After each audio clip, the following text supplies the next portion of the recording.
Seigneur, nous venons à toi pour te parler, te déposer nos soucis, nos inquiétudes, nos peines et nos souffrances, mais aussi te dire notre reconnaissance pour les signes de ta présence, de ta fidélité et de ton amour. Nous sommes là aussi pour implorer ton pardon. Dans ta bonté, accueille-nous tels que nous sommes. Aujourd'hui, chacun dans son lieu personnel, nous pouvons faire une église, même à distance, parce que c'est le Seigneur qui nous rassemble. Il est là. Il est notre secours et notre forteresse. Paisiblement et joyeusement, nous pouvons recevoir cette annonce. La grâce et la paix vous sont données de la part de Dieu par son Fils Jésus-Christ. Nous prions.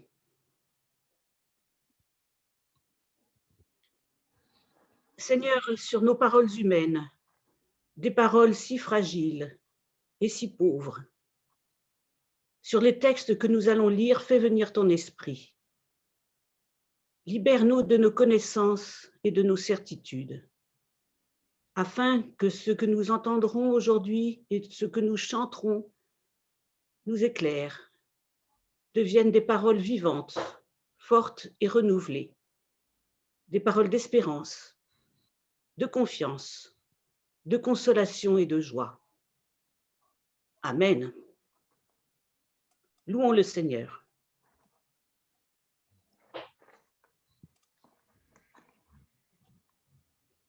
Seigneur, pour les bienfaits que tu nous donnes, nous te louons avec le psaume 138. Je te célèbre de tout mon cœur. Face au Dieu, je te chante. Je me prosterne vers ton temple saint et je te célèbre ton nom à cause de ta fidélité et de ta loyauté, car tu as fait des promesses qui surpassent encore ton nom. Le jour où j'ai appelé et où tu m'as répondu, tu as stimulé mes forces. Que tous les rois de la terre te célèbrent, Seigneur, car ils ont entendu les promesses de ta bouche. Qu'ils chantent sur les routes du Seigneur, grande est la gloire du Seigneur. Si haut que soit le Seigneur, il voit le plus humble et reconnaît de loin l'orgueilleux. Si je marche en pleine détresse, tu me fais vivre, tu envoies ton poing sur le nez de mes adversaires et ta droite me rend vainqueur. Le Seigneur fera tout pour moi. Seigneur, ta fidélité est pour toujours. N'abandonne pas les œuvres de tes mains.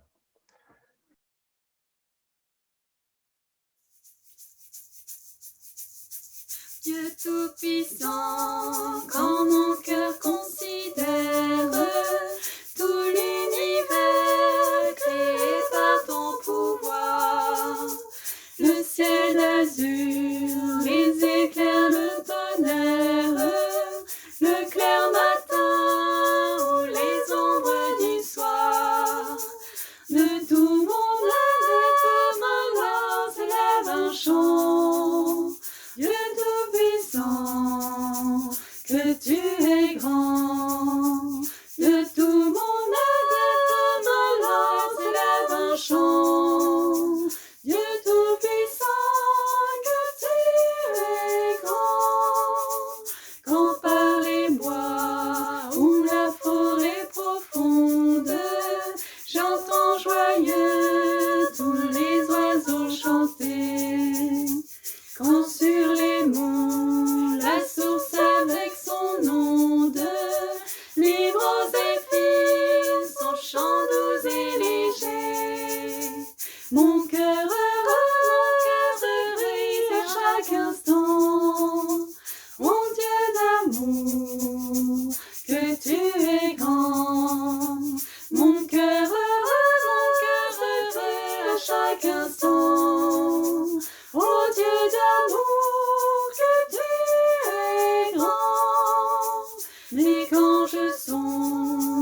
et que je suis l'héritier du grand roi.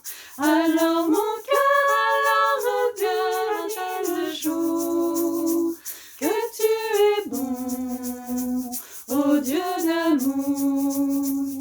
Alors mon cœur alarme bien la nuit le jour que tu es bon, ô Dieu d'amour.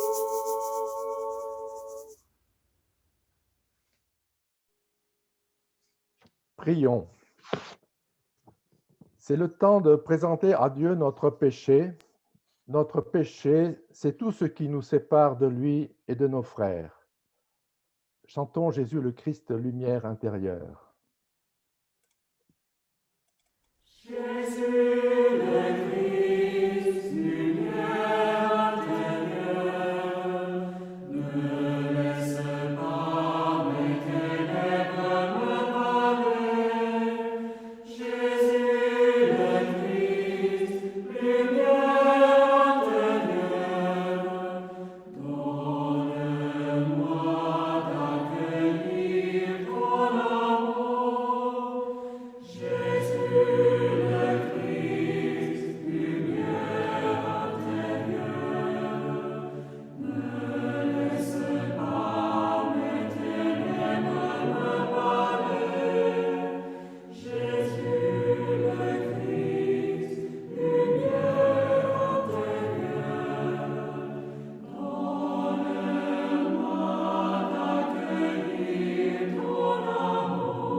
Seigneur, pardonne-nous quand à cause de nous, par nos paroles et nos actes, un frère s'est senti jugé, incompris, exclu ou affaibli alors que tu nous as dit « Amen ». Je vous le dis chaque fois que vous l'avez fait à un de ces petits qui sont mes frères, c'est à moi que vous l'avez fait. Pardonne-nous quand nous sommes laissés rongés par l'inquiétude, encombrés par nos erreurs, envahis par nos soucis, en oubliant tes paroles de libération. Je fais toutes choses nouvelles avec vous et pour vous. Pardonne-nous quand nous sommes laissés séduire par des discours humains, des promesses de bonheur, des désirs de confort et de préservation de nos intérêts, alors que tu nous as dit « Je suis le chemin, la vérité et la vie ». Pardonne-nous quand nous avons cru à notre capacité à maîtriser notre vie, alors que tu nous as dit « Cherchez d'abord le royaume de Dieu et sa justice ». Nous te présentons tout cela et bien d'autres choses que tu connais de notre vie, et en silence dans le secret de nos cœurs. Ceux qui peuvent ou qui veulent se lever chez eux peuvent donc le faire pour écouter la déclaration du pardon. Nous l'entendons avec le psaume 32. Heureux celui dont l'offense est enlevée et le péché couvert. Heureux celui à qui le Seigneur ne compte pas la faute et dont l'esprit ne triche pas. Tant que je me taisais, mon corps s'épuisait à grogner tout le jour, car jour et nuit, ta main pesait sur moi. Ma sève s'altérait aux ardeurs de l'été. Je t'ai avoué mon péché. Je n'ai pas couvert ma faute. J'ai dit, je confesserai mes offenses au Seigneur. Et Seigneur, toi tu as enlevé le poids de ma faute. En reconnaissant. Ô ma joie et mon espérance, le Seigneur est mon chant. C'est de lui que vient le pardon. En lui j'espère, je ne crains rien. En lui j'espère, je ne crains rien. Ô ma joie et mon espérance, le Seigneur est mon chant. C'est de lui que vient le pardon.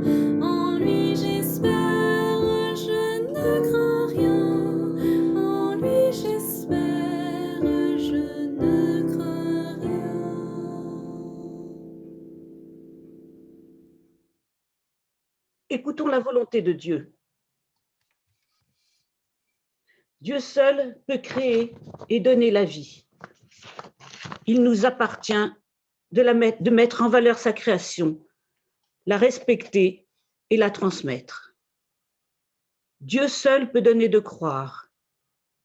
Il nous appartient d'être un signe de Dieu pour nos frères et ses sœurs.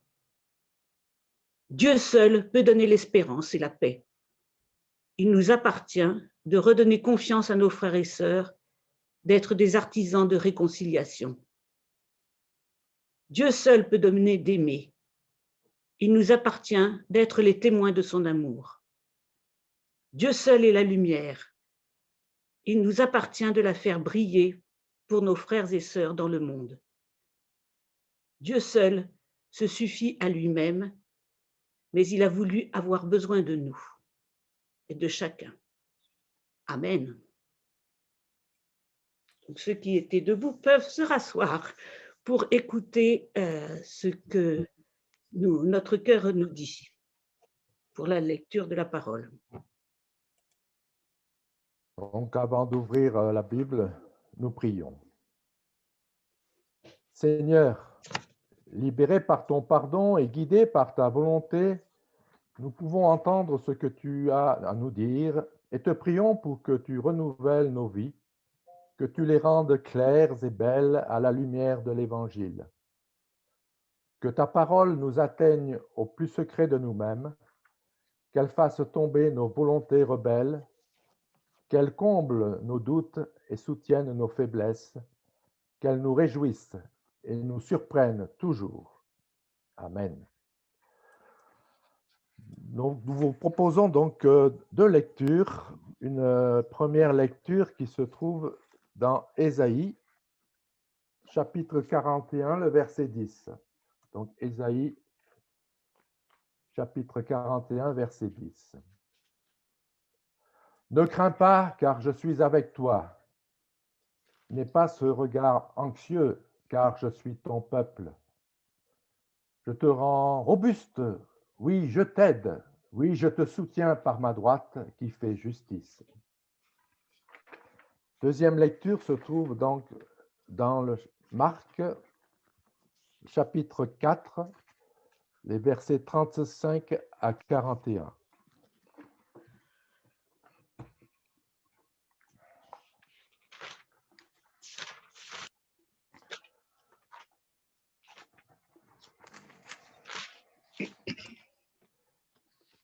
Ce jour-là, le soir venu, Jésus leur dit, « Passons sur l'autre rive. » Quittant la foule, ils emmènent Jésus dans la barque où il se trouvait. Et il y avait d'autres barques avec lui. Survient un grand tourbillon de vent. Les vagues se jetaient sur la barque, au point que déjà la barque se remplissait. Et lui, à l'arrière, sur le coussin, dormait. Ils le réveillent et lui disent, « Maître, cela ne te fait rien que nous périssions ?» Réveillé, il menaça le vent et dit à la mer, « Silence, tais-toi !»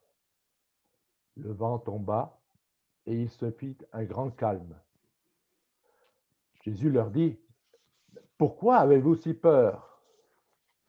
Vous n'avez pas encore de foi ?» Ils furent saisis d'une grande crainte et ils se disaient entre eux, « Qui donc est-il pour que même le vent et la mer lui obéissent ?»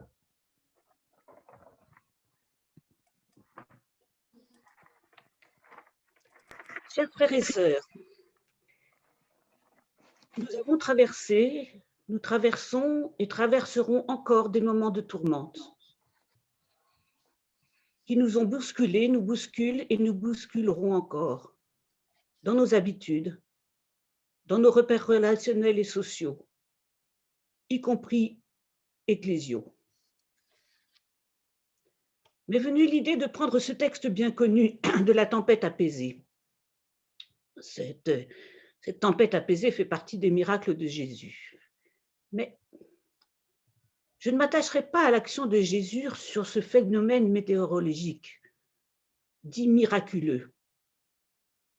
Finalement, pas si miraculeux que ça, car comme sur tous les lacs, le vent vient et retombe aussi vite qu'il est venu. Je m'attacherai plus aux circonstances et aux paroles et aux échanges que ces événements ont engendrés entre Jésus et ses disciples. 3 circonstances. La première, Jésus prévoit à la fin de sa journée d'aller dans un lieu qu'il a décidé. En fait, ce qui est décrit comme la mer dans le texte, c'est un lac. Et les eaux représentaient à l'époque un lieu d'instabilité par rapport à la terre ferme, un lieu de mort parfois.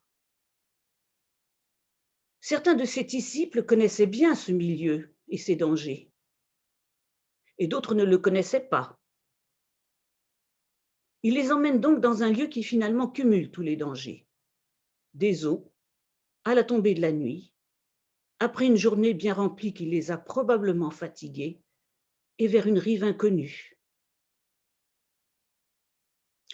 La deuxième circonstance qui est notée par Marc, qui a jugé bon de la signaler, et sûrement pas par hasard. Il y avait d'autres barques avec lui. Mais Marc ne dit pas quelles elles sont. Sont-ce des barques de disciples nouvellement convertis? Sont-ce des barques de navigateurs aguerris pour être un secours en cas de difficultés prévisibles? Sont-ce celles de curieux? Bon, nous pensons quand même que ce sont des barques amicales. Bon, nous n'avons pas plus d'indications, mais en tout cas, elles sont là. La troisième circonstance, Jésus dort. Jésus, en qui ils ont mis toute leur confiance pour ce voyage, auquel il les a appelés comme compagnons, il dort, comme si de rien n'était. En dormant, il leur délègue en quelque sorte la conduite du bateau. Mais voilà, ce qu'ils avaient craint arrive bien. La tempête avec ses conséquences sur leur embarcation qui se remplit d'eau et risque de sombrer. Prenons attention aussi aux paroles maintenant et aux échanges. Les disciples sont en grande inquiétude pour leur vie au moment de la tempête, ce qui est bien normal dans ces circonstances. Mais ils n'ont qu'une seule ressource, appeler leur maître, même s'il dort. Réveillés par leur appel, « Maître, cela ne te fait rien que nous périssions », il leur répond au premier degré, en leur donnant une réponse concrète et rassurante dont ils ont humainement besoin. Éloignez la tempête, silence, tais-toi. Mais la réponse de Jésus va plus loin que la mise en sécurité physique. Il leur envoie à 2 questions spirituelles très importantes pour leur vie de disciples comme pour la nôtre. Pourquoi avez-vous si peur? Nous pouvons comprendre. Pourquoi est-ce que vous avez si peur puisque je suis là? Vous n'avez pas encore de foi. Nous pouvons comprendre. Dans les difficultés, où est votre foi, votre confiance?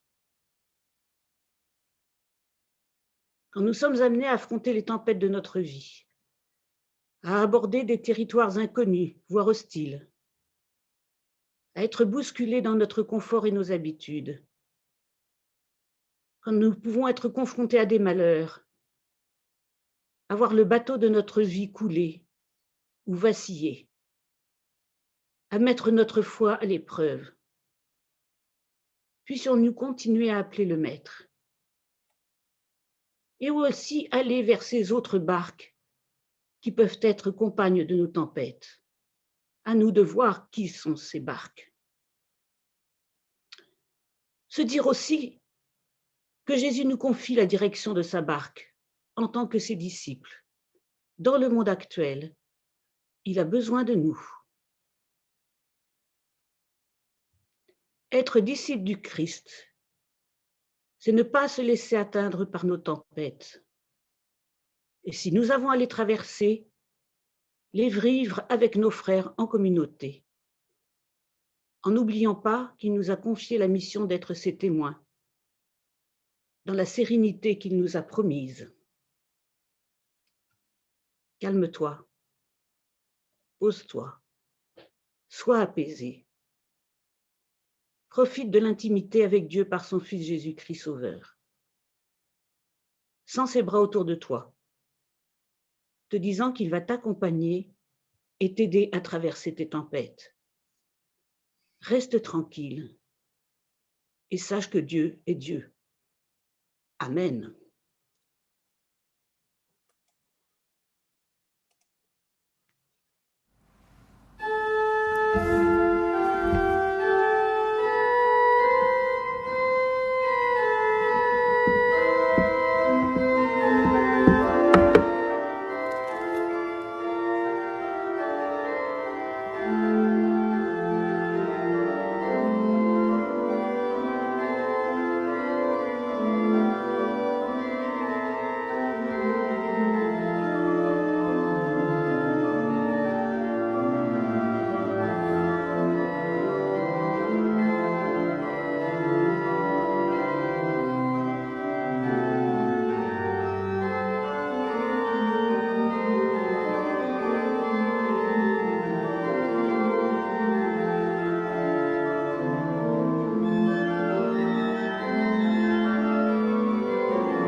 Nous confessons notre foi en lisant dans Romains 8, versets 35 à 39.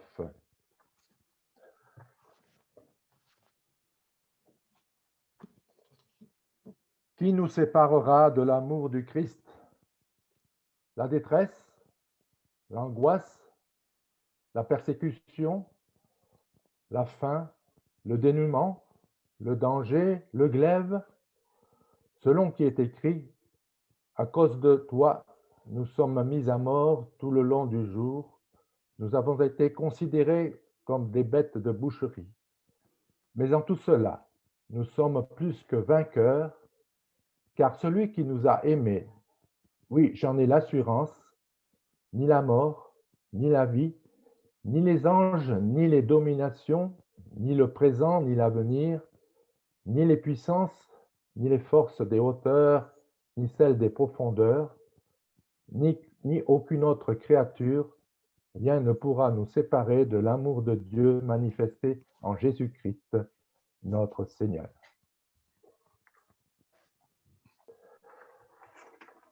C'est le moment des annonces.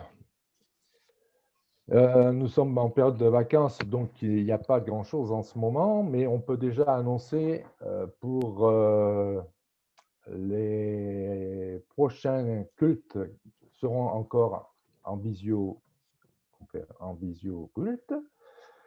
C'est l'occasion d'ailleurs d'accueillir ceux qui nous rejoignent pour la première fois sous cette forme-là. Et qu'à partir du premier culte de mars, nous serons donc en présentiel avec retransmission en direct.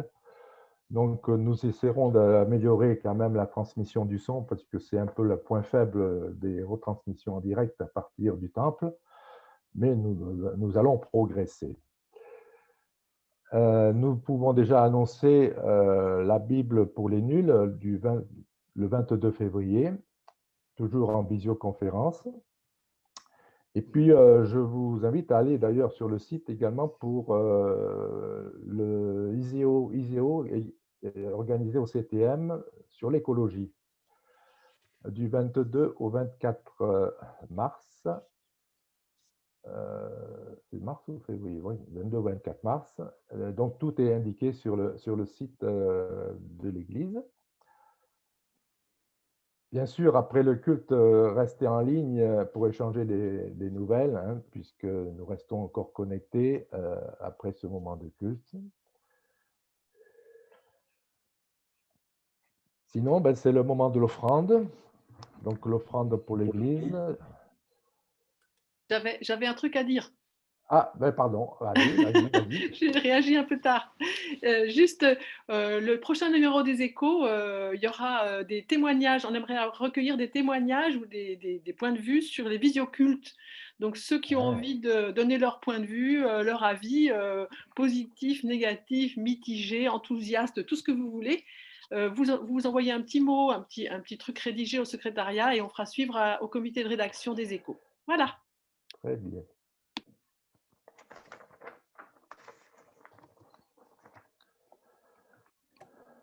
Nous nous unissons dans l'intercession.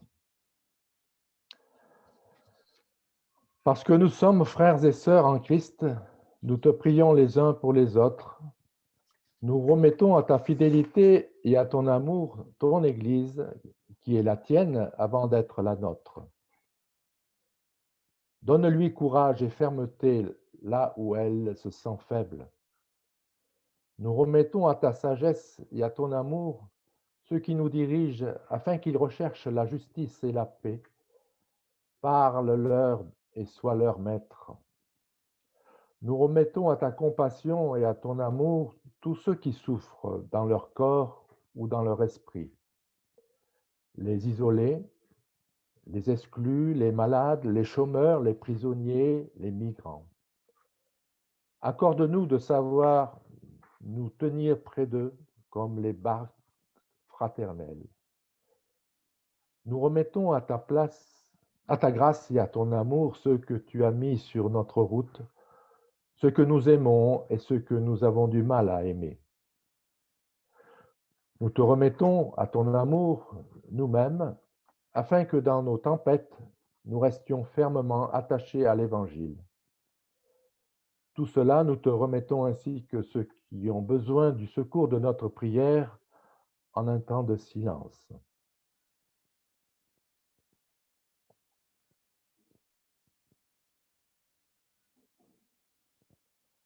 Avec tous les chrétiens du monde, nous te prions et nous te disons ensemble, notre Père qui es aux cieux, que ton nom soit sanctifié, que ton règne vienne, que ta volonté soit faite sur la terre comme au ciel.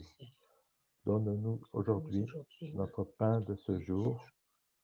Pardonne-nous nos offenses, comme nous pardonnons aussi à ceux qui nous ont offensés.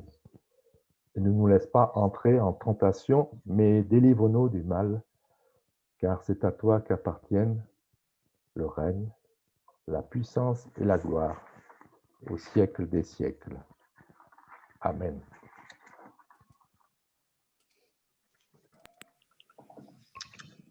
Ceux qui auront envie ou peuvent se lever. L'envoi est inspiré d'une prière du pasteur Petr Skrubal, qui est un pasteur de notre région. Je ne sais plus exactement où il est. Seigneur, tu n'as pas promis le paradis sur cette terre, mais tu as promis d'être présent à nos côtés, quoi qu'il arrive. Soyez ouverts à l'espérance et à l'imprévu de Dieu. Alors vos horizons s'élargiront, sa lumière brillera dans vos nuits, et ils vous conduiront au travers de tous vos jours. Quand les montagnes s'éloigneraient, quand les collines chancelleraient, quand les montagnes s'éloigneraient, Dieu fera tout comme il promet. Mon amour, oui mon amour, ne s'éloignera point de toi.